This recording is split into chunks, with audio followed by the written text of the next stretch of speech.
Doctor Who and the Ghosts of N-Space.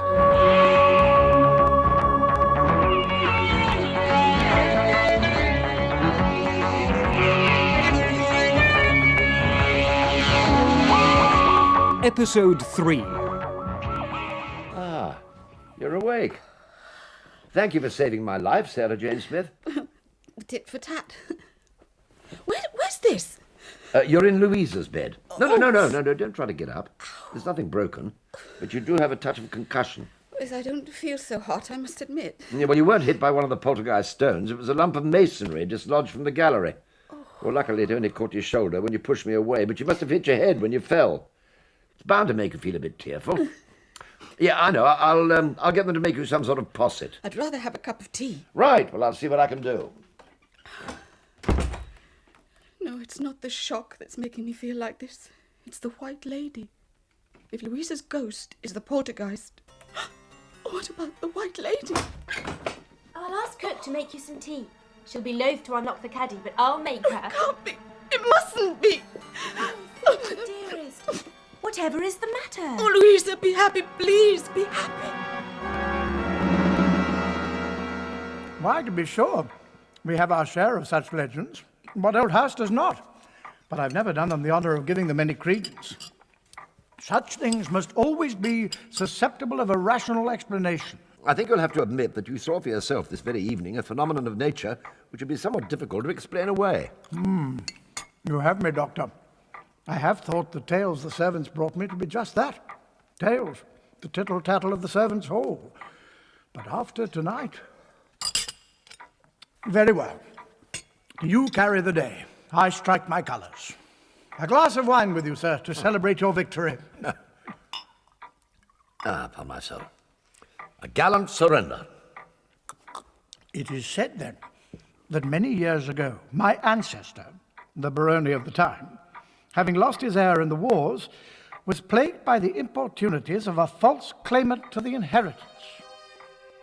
But you see, Sarah dearest, he was not fit to be an heir, for he was a mad monk. And he was a sorcerer too, and was trying to raise the dead, or Lucifer, or the fiends of hell, or somebody like that. But his evil designs were foiled, for a good magician appeared at midnight in a flash of heavenly fire, and, to punish him for his wickedness, walled him up alive.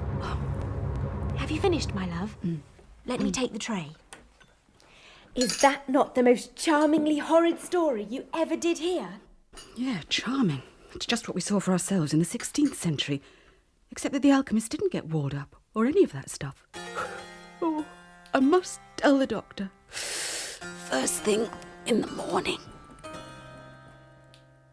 So I thought, sir, if you wouldn't mind lending me your uncle's telescope, I could sort of go to the top of the gate tower and sort of watch the boat and, well, you know, try and get a clue or something. Good. What? Oh, forgive me, Jeremy. I'm rather preoccupied at the moment. So may I? May what? Borrow it, the spyglass thingy. Oh, yes. Take it. Thank you, sir. Yes, I can see right down into the harbour. And there's his boat and all. Hey, there's the man himself, the great Max Vilo in person. I've got my eye on you, matey, so watch it. I say, just look at the boot on that tourist he's talking to. What they're saying. I want that castle. I need that castle. If I can get it legitimately, okay. If not... So, what is it you want me to do, hon? I want you should use your talents on this Brit, this, Lethbridge Stewart guy. He knows more than he's pretending. Find out... Yeah? Find out what? Find out if they've seen any ghosts up there. Ghosts? Yeah, and find out whether they know about the 21st of May. Whether they know what about the 21st of May? Well, that's what I want you to find out. Now get going! Here she comes round the Orange Grove, and straight for the arch, and... Oh, fish hooks. Brim of her hat gets in the way, I can't see a thing. Still, she's probably a clue.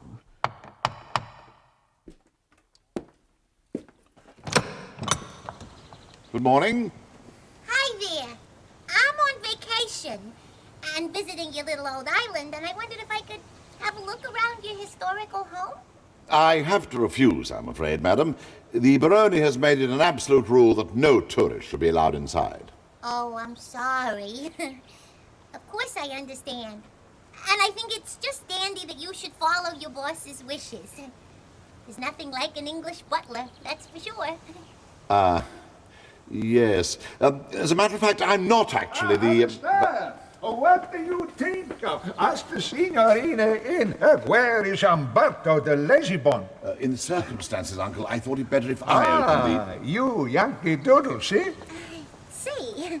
I mean, yeah. Oh, come in, come in. Oh, it's very kind of you, Signore. I'd be hopping cross with young Alistair if he closes the door in your face. Slam a banger, thank you, ma'am. Oh, no good, huh? Well, that depends on your mood, I'd say.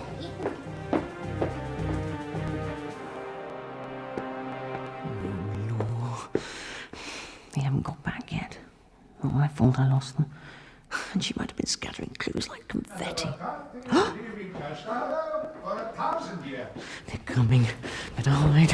You've been really, really kind, Mr. Vacanti, and I mean that sincerely, telling me about the ghosts and all. You come and visit me again, see? Yeah, sure, I'd like that. Only, it'd have to be tomorrow because my vacation is up on the 22nd. Or is it the 21st a bad day for you? May the 21st. The 21st again. Vilmio said something about the 21st. And why should she want to come back?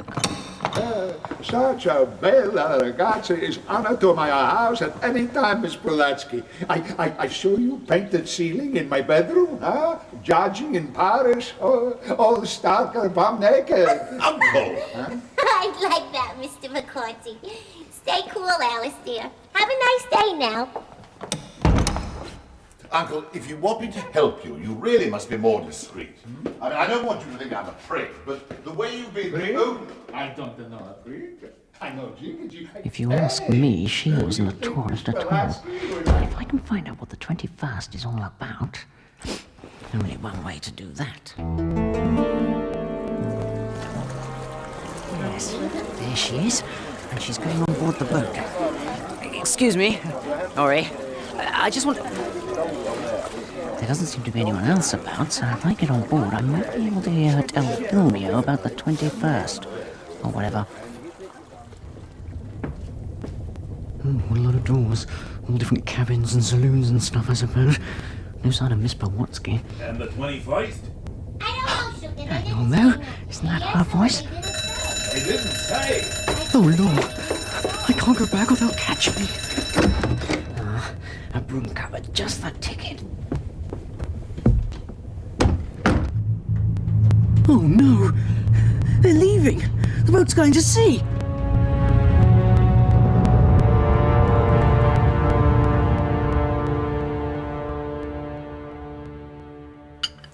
Thank you, Marcella. Prego, signorina. Did you enjoy your breakfast, Sarah? Yes, thank you. Thank the heavens she has gone. Oh, Sarah, I am so pleased that the doctor has said you must stay in bed this morning. For now I have the chance to discover to you some of my secrets. I can't wait. I know more about the evil monk and his dread deeds than you might imagine. But first, it is of the utmost importance that you should peruse Mrs. Ratcliffe's latest work. Here it is. Oh, thank you. In the meantime, I shall take a turn in the garden. And when I return, you will comprehend my purpose. I promise you. The mystery of the Castello. Well, well, well. And I'd guess it's the very same copy Jeremy found in the library, but it's brand new now. Oh well, here goes. I can't stay in here. If I was sick. Now, where's the handle? I wish there was a light. There doesn't seem to be. Oh no. Of course there isn't a handle inside. It's a cupboard. It's locked itself. Oh, the air's giving out already. Help! Help! Help!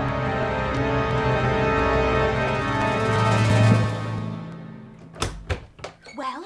I've been skipping through it and, well, yes, it's quite extraordinary.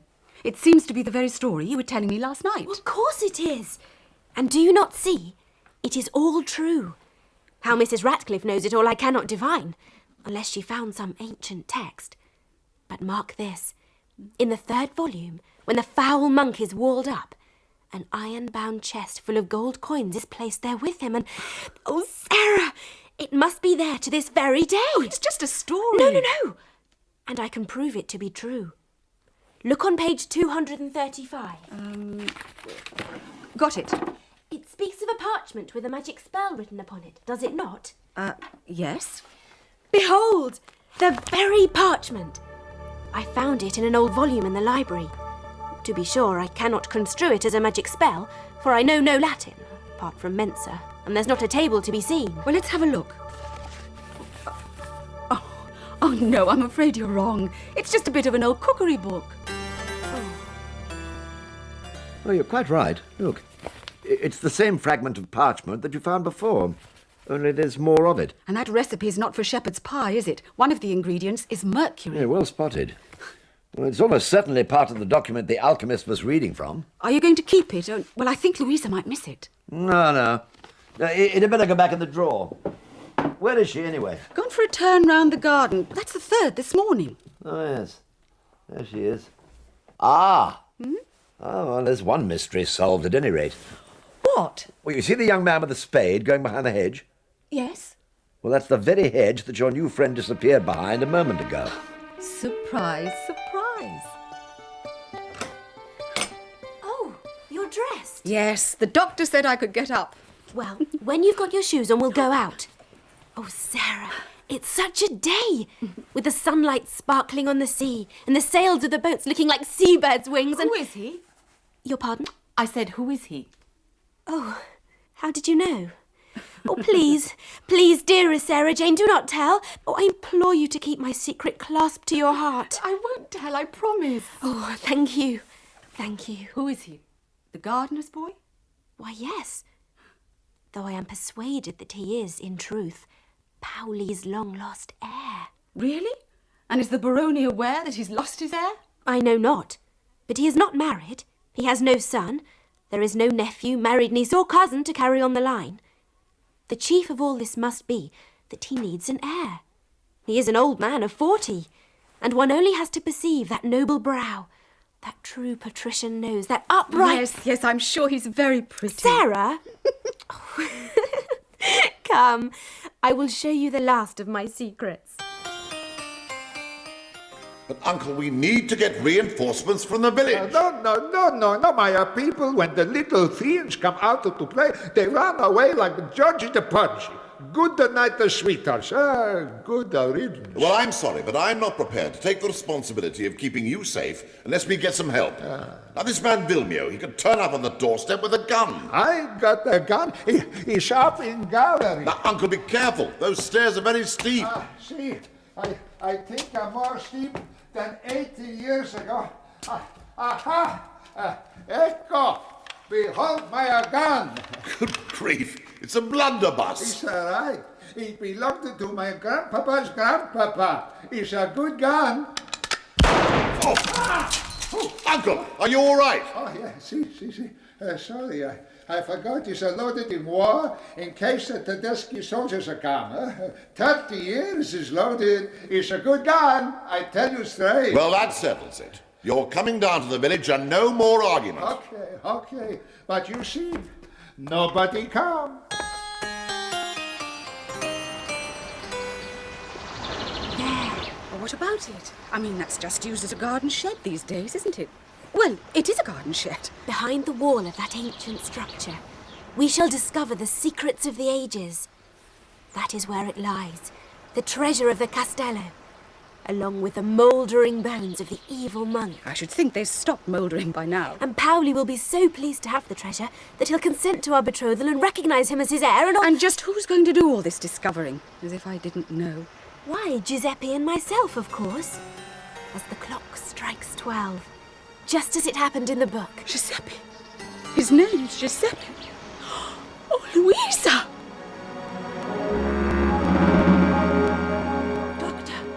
Doctor! I'm up here in the gallery, doing a spot of forensic. What's up? It's Louisa. We've been out in the garden. And she's wearing a spotted white dress, and the gardener's boy's name is... Yes, all right. Hang on, I'll come down.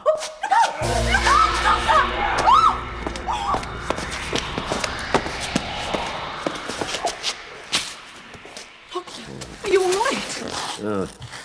Well, I shouldn't be if I hadn't learnt the Maldravian roll a couple of 100 years back. Ooh, I was pushed down those stairs. You were? Don't waste your time.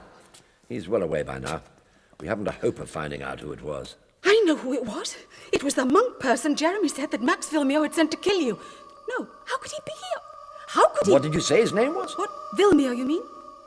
Did you call him Max Vilmio? Yes, that's his name, apparently. Max. Of course. How stupid of me, how obtuse of me. It all fits. Well, what fits? Well, don't you remember when we were in the 16th century? What did the lady of the house say was the name of the sorcerer? I don't think she... No, wait a minute. She said something about him having the same name as the Emperor, didn't she? Indeed she did. Well, do you know who was the only emperor about at that time? Maximilian I of the Holy Roman Empire, that's who. The alchemist's name is Maximilian. Max! In the end, he must have managed to make a proper elixir of life. And when he saw you with the brig, he recognized you and sent the monk to knock you off, right? Right. Come along, then. Oh, where are we going? Where we should have gone in the first place, to the 16th century. No, we can't leave now. I found out something quite appalling. Oh, what? That's what I've been trying to tell you. It's Louisa. She's the White Lady. Is that all? Oh, I came to that conclusion some time ago. Why, don't you see? We can't go. Louisa's going to die. Well, of course she is. Aren't you? What are you doing here, kid? Oh, I just thought your boat looked a super sort of boat, so I thought I'd have a look around. Lying. He was at the castle, hiding behind a pillar. Is that so? Tie him to the chair. Yes, boss. Hey, what do you think you're doing? You've got no right... Ah, that's too tight! Okay, now. You're a very lucky place, you know that? You can help me, see? I want to know all about this doctor character, got it? My name's Jeremy Fitzoliver, and that's all I'm going to say. You've been watching too many old movies. I'll ask you again. Who is this doctor? Fair dues, Mr. Vilmio. You wouldn't expect James Bond to... Oh, Maxie, he's only a kid. And you can button your lip, or I'll use the other hand. Okay, now. Where's this doctor come from? I don't know. Jeez.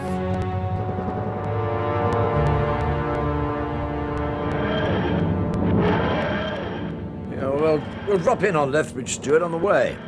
He needs to know what he's up against. Oh, on the way from the 18th century to the 16th, we drop in on the 20th. Yeah, why not? Oh, why not indeed? Silly me. You know, it's quite clear that the poltergeist incident was deliberate too. What?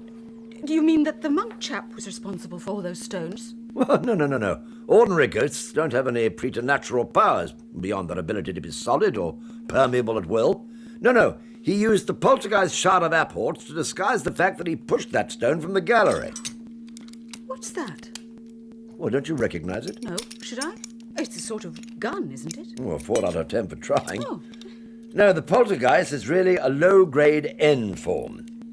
As I told you, the N-forms desperately crave personality. So if one can manage to get through into our world, it looks for somebody with similar tendencies to its own particular complex of negative emotions and tries to set up a merger, so to speak. Eating is a poor second best. Possession. A misnomer. I said a merger, Sarah, not a takeover. A strong negative personality is made all the stronger, in control of all the parts of the N-form, which can be quite considerable. After all, when you think what a simple poltergeist can do, when it's merged with a naughty child on the verge of adulthood... You mean Louisa was possessed by a fiend? Sarah, why will you use such emotive words? I'll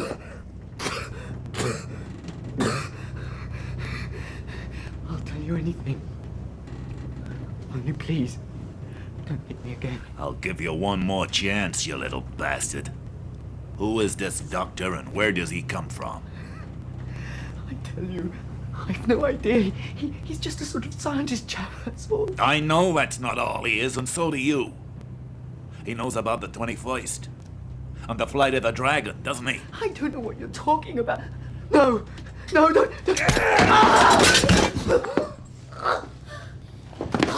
You got something to say? He smashed the chair, honey. A couple of grand those chairs cost. Tell the skipper we'll spend the night in Maggiore and sail back in the morning. Enough's enough. I have to take that castle by tomorrow midnight. And, what about the kid? No. No, wait until we're halfway across. And dump.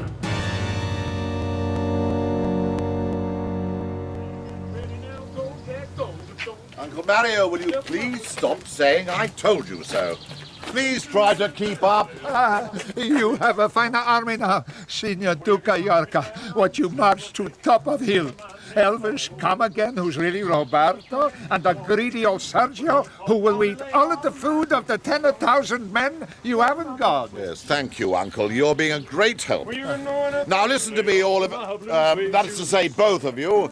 And now we've arrived at the house. Do you mind? Thank you. Now, to start with, please follow me up to the Great Hall and we'll discuss the allocation of duties, right? Si, senor. Right on, man. Right, gather round. Now, the problem as I see it... Great heavens! Some other fiend! Be quite still, all of you. Sergio, come back! Hey! They are kissing! No, they're not. It's eating him.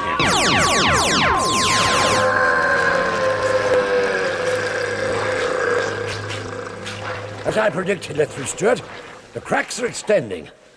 A catastrophe could happen at any time. I'm certainly glad to see you, Doctor. Sarah, what was that you chased him away with? Well, don't you recognize it? Yes, one of the small stun guns from Paragon. Oh, of course. Yes, I nicked it when Anya wasn't looking. I've modified the phasing of the resonance frequencies so that it's effective against N-forms as well as living beings. It'll only give a nasty jolt to a fiend, I'm afraid, but it'll literally blow a ghost away. How can you kill a ghost, for Pete's sake? I said literally, Brigadier. And you'll need it. Believe me. This monk of Vilmio's could come through a wall and then open the door to him.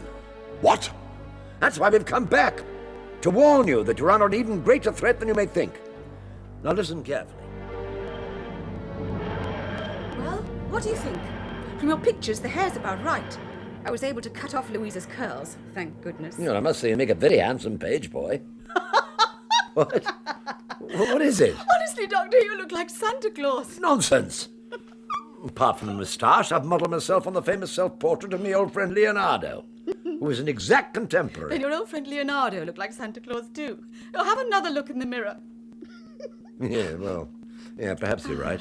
Yeah, I'll trim it back a bit. Just as long as Maximilian doesn't recognize us as the ghosts in his workshop, that's the main thing.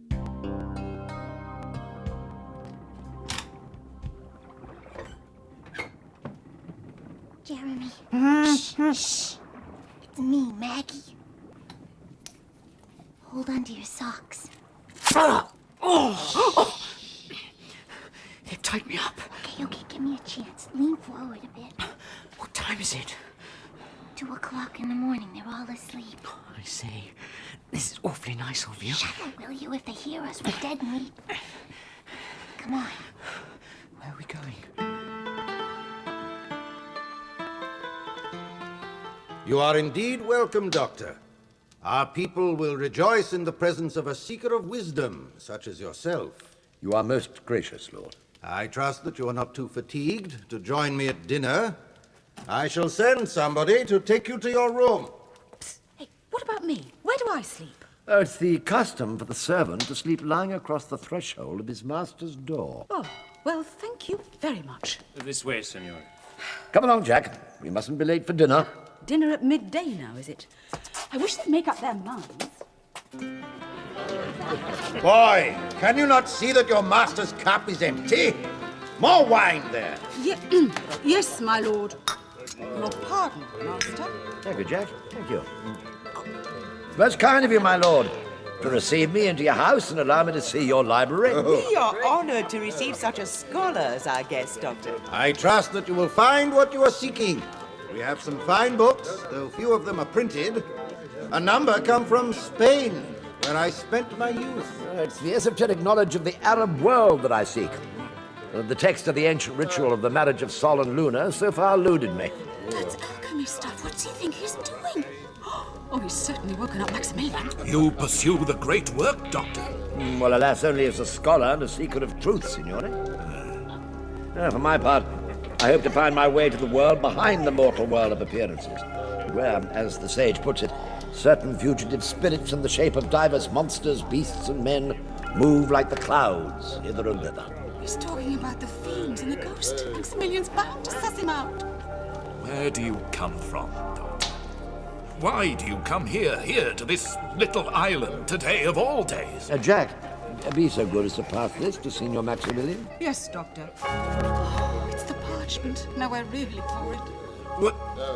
Where did you get this? My lord! My lord! Silence! Silence! What is it? Who's that? Guido? Yes, it's Guido. Oh, look to the lady. Madam, are you all right? My son. My son. Mother. Is it really you? Yes, Mother. I've come home. Oh, Guido. Guido, the son who was killed in the wars. My boy. Father. Behold my son, who was dead and is alive again, who was lost and is found. Doctor. Signor Maximilian? I don't know who you are or where you come from, but I tell you this. You come too late. Nobody shall stop me now. Before this night is out, I shall have at my command all the powers of hell.